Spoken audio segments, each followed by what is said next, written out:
morning, everyone. I am Storm, and you can too. Welcome back to my channel if you're returning. Welcome if you're new. Welcome if you just came to hear about Obi Wan. Today's episode, Season 1, Episode 5. I can honestly tell you it was a better step in the right direction. It had a typical, we know where they are, and now we're going to defeat them kind of vibe to it. And it should be pretty predictable what this episode was going to hope to accomplish. But they did a few things that... Here's where I'm going to go ahead and include a spoiler warning. Again, spoiler warning. If you don't want to know about today's episode and you want to wait until you get home or wait for later to watch it, I'm going to be talking directly about the episode right now. Alright. So we actually got a fight. Anakin the Padawan versus Obi Wan Kenobi, the Jedi Master. We had Obi Wan in his Episode 2 hair. We had Anakin with his little Padawan man bun. And they had a duel in what looked like a dueling chamber. And if you're a huge fan of the Clone Wars, Anakin was using several moves that he developed during the Clone Wars, and some pretty vicious strikes, one of which Luke actually used on Vader. So it was a pretty good fight. It was definitely a good fight, but it was a training fight, and it was to demonstrate that Anakin had a lust for victory, for power. So, the episode itself, yes, third sister, Inquisitor, she was able to find out where Obi-Wan went to with Leia. She does get upgraded to the rank of Grand Inquisitor. All of this was expected. We knew it was going to happen. What I didn't expect to happen is that in this episode we actually have death. And there is death. We lose one of our add-on mains. And we definitely lose some people. And we also gain some people. I remember being furious about this for a while, but our man, the Grand Inquisitor, not dead. I think they're going to try and resuscitate the canon. I don't know this for a fact. I've never actually really looked into the Grand Inquisitor, but I think Vader, with the help of the dark side and the rage and the anger that was in the Grand Inquisitor, pieced his life back together. He was able to take that gut shot in the first episode, and he's back. Which I'm not disappointed that he's back.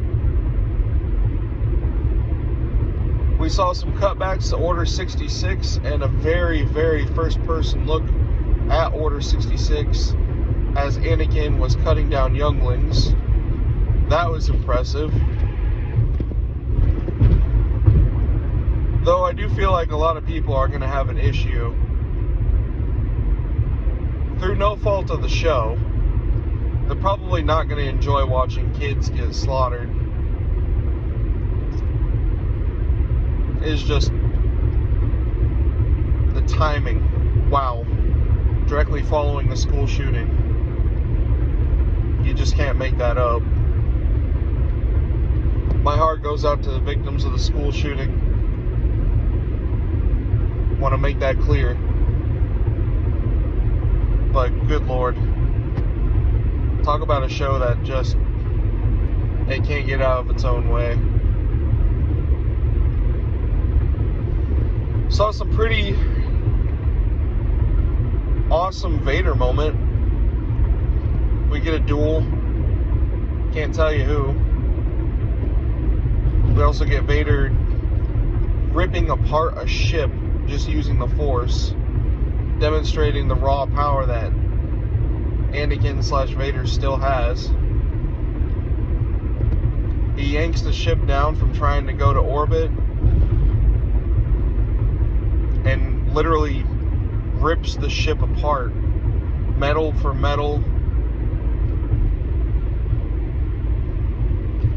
And I can't tell you how we get to the ending, but at the ending, it looks like we're going to go back to Tatooine.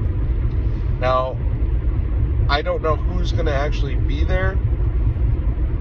I know Obi Wan wants to go back to Tatooine. He's got to obviously do what he's got to do for Bail, since he went ahead and committed to that.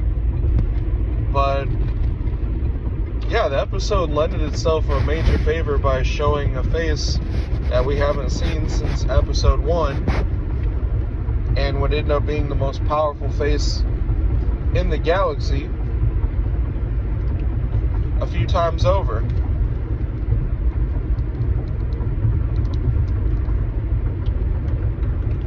If you were hoping to see a Qui-Gon Jinn cameo, you're going to be disappointed, because we're still not there yet. And quite honestly, I can't wait to watch the Angry Joe review of this episode. I don't hold back when it comes to my criticism of Disney Star Wars. And after episode 3 and episode 4 of this show, which, if I had to be honest, I liked episode 3, but I think I gave it like a 7.1, 7.2 out of 10. Episode 4, I gave like a 3.0. It just wasn't good. This episode bounces it back to about that 7.2 range for me. It's better than average television. It's definitely Star Wars. I don't know if I completely like the story that they're telling, but at least they're telling a Star Wars story and not one that's, you know, Leia's still way too smart.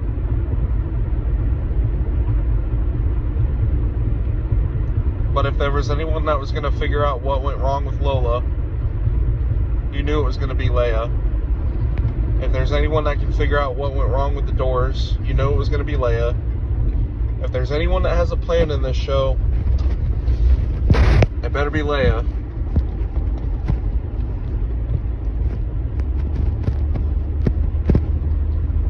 And yeah, she was annoying, again, because she's a know-it-all. Old 10-year-old that knows everything. But it was a little bit more forgivable, just because we know that we're getting to the end. We know that we're one step away, or one step closer, to reuniting Leia back to Alderaan. And we just needed this episode to get us there. Now, it's a short episode. You can look and see the film time for yourself. I was able to breeze through it before I got into my car to go to work. And I wake up at 4:54.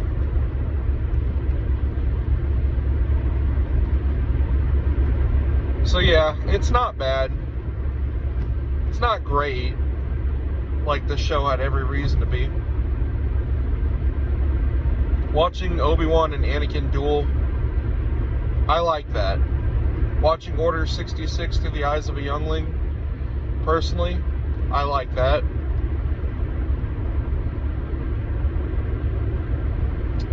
Reva becoming the Grand Inquisitor and having this plan, not bad. hunting Obi Wan to get to Vader. Predictable. If she was a true Sith, she would have definitely done a little bit more Sith and a lot less pretending to want to be Sith. So all of this was decent, serviceable,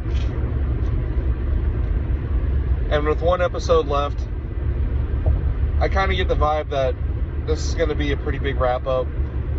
They're going to have to hit on a few major keystrokes in order to get this thing finished up right. Do I think it's going to lead to, Boba Fett showing up? I don't know about that, and I kind of doubt it. Do I think, Cal Kestis is going to show up? Absolutely not.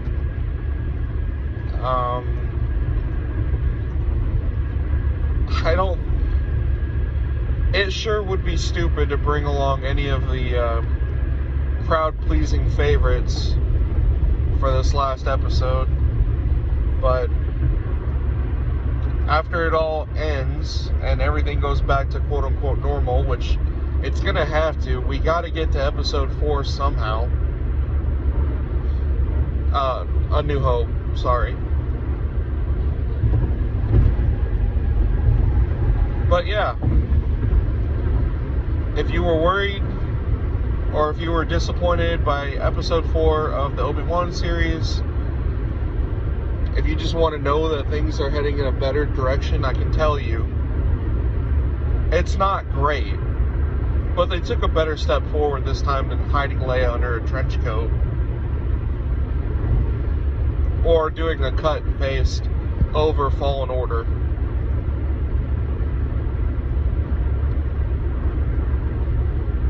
Even a somewhat competent writing crew can make an Obi-Wan show passable.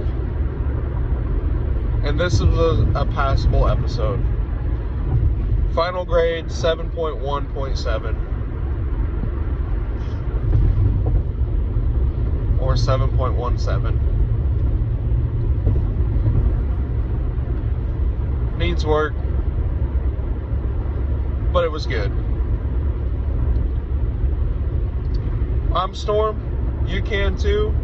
This has been a review. Thank you for tuning in, and I'll see you next time. Bye. Peace.